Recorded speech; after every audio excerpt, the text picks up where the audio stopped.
Lubinda Defies Chabinga. PF convention will happen, with or without him. The Patriotic Front is officially in crisis mode again.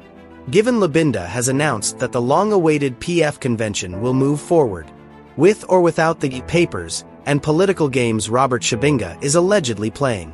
This bold declaration has ignited fresh tensions.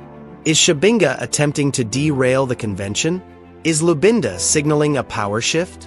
And what does this mean for PF's future ahead of the 2026 elections? Tonight, we unpack the full story, and trust me, this is bigger than a simple convention announcement. Good day, viewers. Welcome to another edition of InspirAfrica Official. I'm Nakash. Well, what a week it's been in Zambian politics. And today, we're diving into a story that has all the makings of a political earthquake, one that could reshape the future of the opposition in Zambia. Picture this: a political party, once the mighty force that governed Zambia, now torn in two. On one side, a man who holds the legal documents, the registration papers, the courts in his favor. On the other, a man who claims something far more powerful, the hearts and souls of the party faithful. What happens when legality clashes with loyalty? When court orders meet political defiance? When one leader says, "Stop," and another responds, "We will not be stopped." Can a convention be blocked by injunction when thousands of delegates have already mobilized? Can a party president with court backing truly control a movement that refuses to recognize his authority? What power does a registrar of societies hold when a faction declares that the party does not reside in offices, but in the hearts of its members? Who decides the fate of the Patriotic Front, judges in Kabwe, or delegates on the ground? Is this a fight for democracy within a party, or the beginning of its final fracture? And when the dust settles, will there even be a Patriotic Front left to contest the 2026 elections? These are not just questions about a convention. They are questions about power, legitimacy, and whether Zambia's largest opposition party can survive its own internal civil war. The revelation came to light this past week, in a dramatic escalation that has been building for months. On Thursday, November 13, 2025, Robert Chabinga held a heated press briefing in Lusaka where he declared the PF Secretariat and all party offices across the country out of bounds.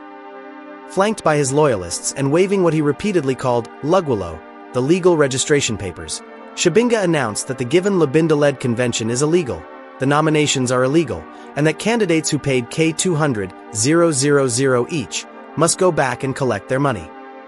Days later, Chabinga obtained a court injunction from Kabwe to restrain the Patriotic Front from holding its general conference scheduled for the end of November 2025. The order was sweeping and unambiguous.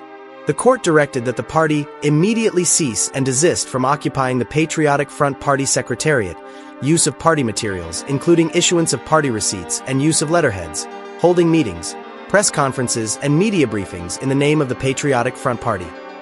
Chabinga confirmed that court summons have been issued against Brenda Nyirenda, the Deputy Secretary General in the Lubinda camp, adding that the order has been served virtually and that a copy would be delivered to the Inspector General of Police. His message was clear: this party will not have a convention this month. Not under illegality. Not under confusion. We have stopped it. The court has stopped it. But the Lubinda faction was not backing down. Speaking in Livingstone just days after Chabinga's announcement, given Lubinda insisted that the party will proceed with its planned convention despite the directive. Lubinda argued that the PF does not reside in the Registrar of Societies, but in the hearts and commitment of its members, adding that not even Chabinga will stop him or the party from convening. Chabinga had stated that the PF will not hold a convention this year, noting that the last one was held in 2023 and the next is scheduled for 2027. But Lubinda's position was unmistakable. The convention would happen, with or without Chabinga's blessing, with or without court approval. Let's hear directly from the key figures in their own words. Given Lubinda, speaking to supporters in Livingstone, delivered what observers are calling a deliberate political punch. He declared, "The PF does not reside in the Registrar of Societies, but in the hearts and commitment of its members." He went further, telling supporters that the PF belongs to those who live its daily struggles, and that no individual, including Chabinga, can stand in the way of the party's renewal. His tone was assertive, defiant even, The words of a man betting everything on political mobilization over legal procedure. Brenda Nyirenda, the acting Secretary General in Lubinda's faction, echoed this defiance. During a courtesy call by presidential aspirant Brian Mundable at the party secretariat, Nyirenda declared that their elective convention will proceed as planned and will not be cancelled by the courts. She urged PF presidential aspirants to continue their campaigns despite Chabinga's injunction. Now contrast that with Robert Chabinga's statements. At his press briefing, Chabinga was firm. This party will not have a convention this month. Not under illegality. Not under confusion. We have stopped it. The court has stopped it. He waved the registration documents like a shield, arguing that without legal recognition, any convention would be null and void. He also accused elements within the Lubinda faction of using Edgar Lungu's funeral impasse for political capital, saying the late president's spirit feels betrayed by those turning his burial into a campaign message.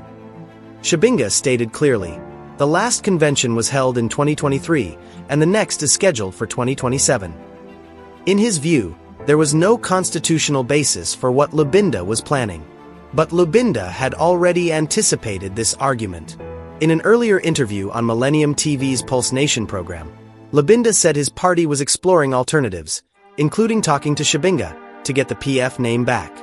When asked if the party had considered regrouping under another political party's name, Lubinda affirmed, "That's an option that is open for us to use. We could also say we're having this convention under the auspices of the Patriotic Front. That's also an option." He added, "One is to use the PF with or without having the registered name. The other is for us to abandon it and use another vehicle.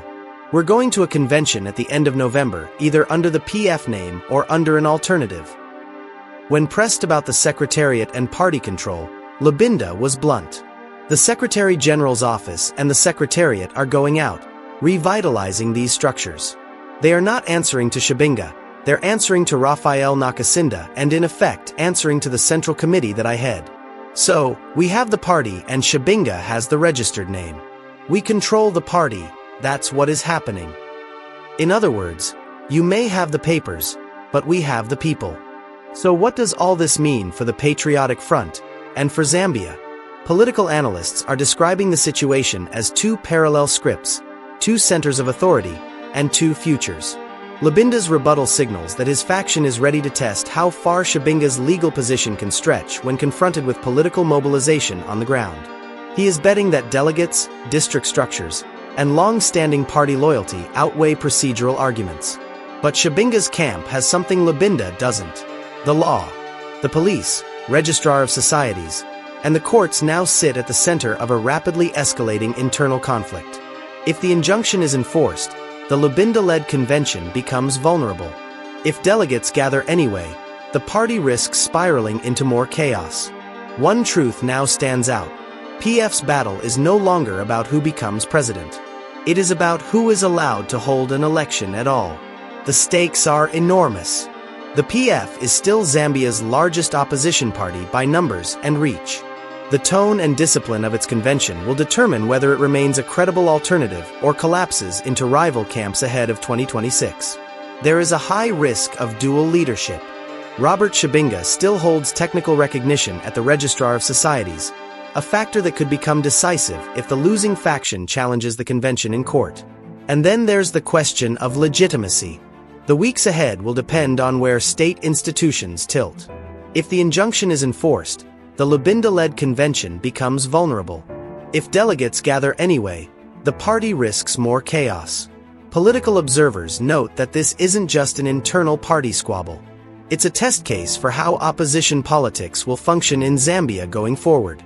Can a party survive when its legal recognition and its grassroots support are controlled by opposing factions? What does democracy look like inside a party when courts and cadres are pulling in opposite directions? Some have accused the courts of being politicized. Others insist that respecting legal procedures is fundamental to democracy.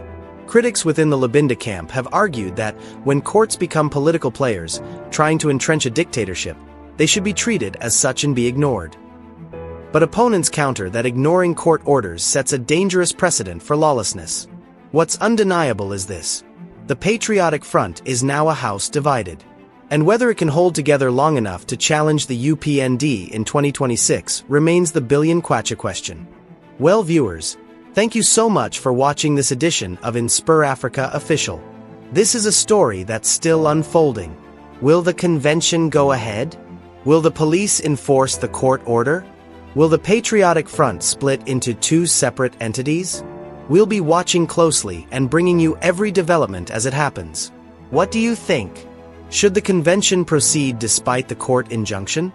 Does Lubinda have the right to defy the courts if he believes he has the support of the grassroots? Or should Chabinga's legal authority be respected? Let us know in the comments below. We want to hear your perspective. Don't forget to like, subscribe, and hit that notification bell so you never miss an update on this developing political drama. I'm Nakash, and I'll be back with you tomorrow with more stories that matter. Until then, stay informed, stay engaged, and keep questioning. Good day.